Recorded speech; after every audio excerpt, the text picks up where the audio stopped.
front. Bound for Glory is coming on October 20th at the Odeum Expo Center in Chicago, Illinois. How do you feel physically going into your match with Sammi Callihan? Well, much better than I felt going to Slammiversary and after Rebellion. I've been a little bit plagued with injuries after I won the title, which is a little bit of well, not exactly how I wanted to win the title, how I thought things would go being world champion, but it'll look good in the book. It'll make for a great story. But I'm feeling much better and ready to defeat Sammi Callihan, put him behind me, and move on to my world title reign that I've been disappointed in because I haven't been able to defend the title like I wanted to. But we'll get through that and hopefully decapitate Sammi Callihan in the process. So, do you worry about any of the lengths that he may go to? No, Sammi, no. Like, okay, so Sammy's really good at bringing out the worst in people, and as cliche and overdone as it is with like things going from business to personal, as everybody says in this industry, it's exactly what Sammi Callihan has, and like that usually can work to his advantage, maybe to get in people's mind and kind of get him where he wants him. But I don't think he realizes how pissed off I am and what a pissed off Brian Cage is going to do. Sounds like I'm saying beware. Now, what's been the hardest part of being the face of Impact Wrestling as champion? The hardest part? I mean, this is all I ever wanted to do. I mean, I wanted to be the guy. I've always wanted to be, the champ, the number one guy on there. And I feel like I've never, now that I've never been that before anywhere else, but I've never even had the opportunity to be that. And I feel like that was always $1 million question. I was like, dude, you've got like all the tools. How come you're not the guy? I'm like, I don't know. I'm someone pulling the strings, I guess.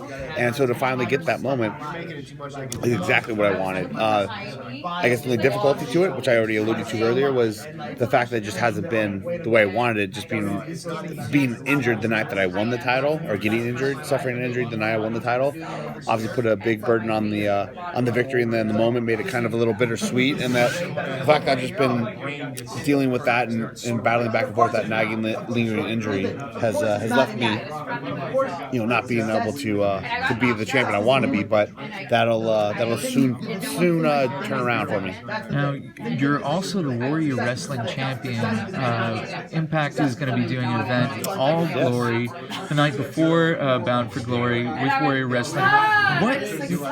What makes Warrior special to you? Dude, Warrior Wrestling is that's actually probably my favorite independent promotion right now. It was Wrestle Circus. These shut down though. They closed their doors.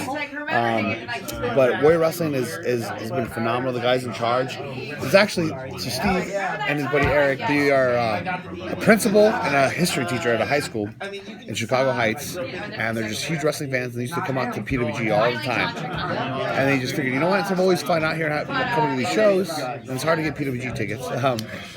He's like, maybe we can just start our own thing, and we passed it around the school board to try to get approved to do like a fundraiser show, and they did the first show, and it was so overbooked, it was so stacked, it was like this show is going to be so, like, not only these guys not wrestling promoters, they know what's going on, there's like way too many names on it, way too many matches, like this show is just going to be disastrous, because it's going to be like 17 hours long, and whatever.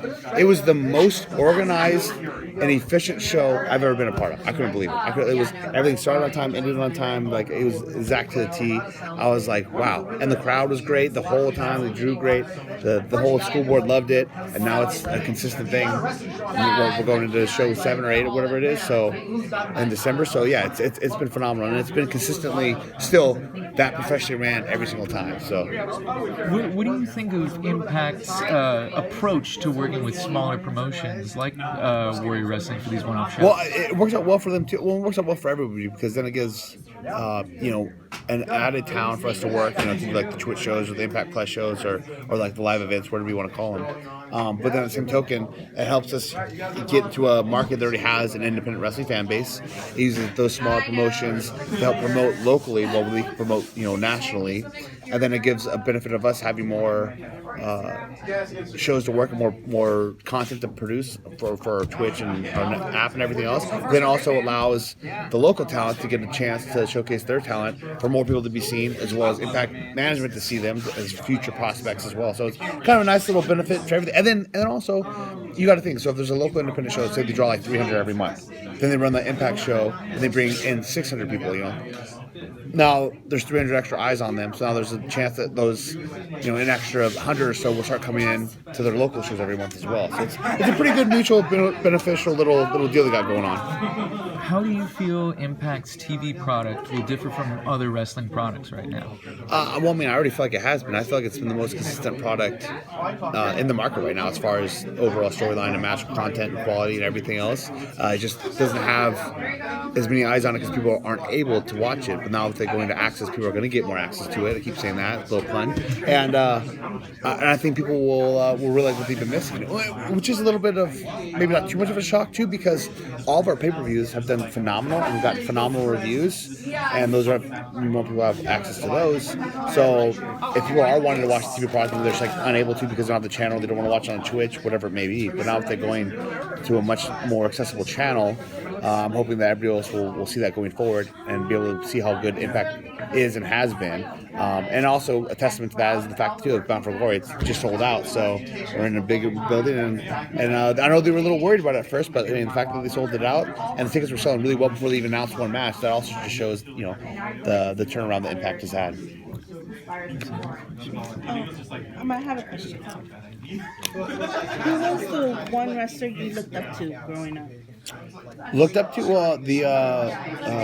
this kid, like the first person that made me want to be a wrestler. I mean, two initial favorites were Shawn Michaels and Razor Ramon, and then from then it was the three Chris's that I wanted to emulate and be like in the ring, and that was Chris Benoit, Chris Jericho, and Chris Kanyon, with the most importance being Chris Kanyon.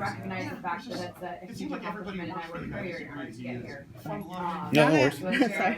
Now that you're champ, what's your next goal? What's the next thing? What's the next? Well, I mean, next goal is to destroy Sammi Callihan and put him behind me. Then go ahead and go on the honeymoon, consummate the marriage a few more times, and then send it to the next challenge. I know I've thrown it out there. I keep on saying this too, that I'm trying to make it happen, put it to fruition. I know Marufuji is still in Windsor for our TV tapings, and I absolutely want to work him. I don't care if he wins or loses to Michael Elgin. I will gladly give him a title shot, and that's the number one guy I think I want to work, especially because that's like probably a then or never kind of matchup. So there's plenty of guys I'd love to work and that I will work, but he's the first guy I've had to pick anybody that I'd want on my list just because I don't know when he'll be back around. So you mentioned your wife, Melissa Santos. Do you feel that she should be off limits in future feuds? What with Sammy crashing your wedding like that? Well, she actually got brought in too. I thought they were going to use her in a different degree and more stuff because she was actually training. She actually had a match with me too set up at Bar Wrestling, another one. We already did one match, and she tore her ACL while training for a match. So then she was on the shelf in that regards. We actually just recently went to Colombia at the end of August and got stem cell treatment, and her recovery is sped up tremendously. And I'm thinking that she'll be near 100% in about 6 to 8 weeks. So hopefully, with her being more involved and stuff, we'll put her in a different role or more prominent role maybe, and maybe we'll get some more life or action out of her. You do a tag team with her? I'm not opposed to it. Not opposed to it. If you were able to tag team with anybody, even wrestlers that have gone, who would you want to tag team with? Wow. Because so many different benefits, different women like just to go through like a list real quick. Maybe I would love to tag with Kane. So I just said I based some of my stuff around with him, and he was actually one of my best friends and people that helped get me into where I am now in the business. A Prime, I did just team with him recently at Bar Wrestling, but a Prime Scott Steiner would be amazing to have tagged with. For the kid fan in me, if I could have tagged with a Prime Shawn Michaels as well, that would be great. Try to get somebody newer. This will be fun right now. I think if me and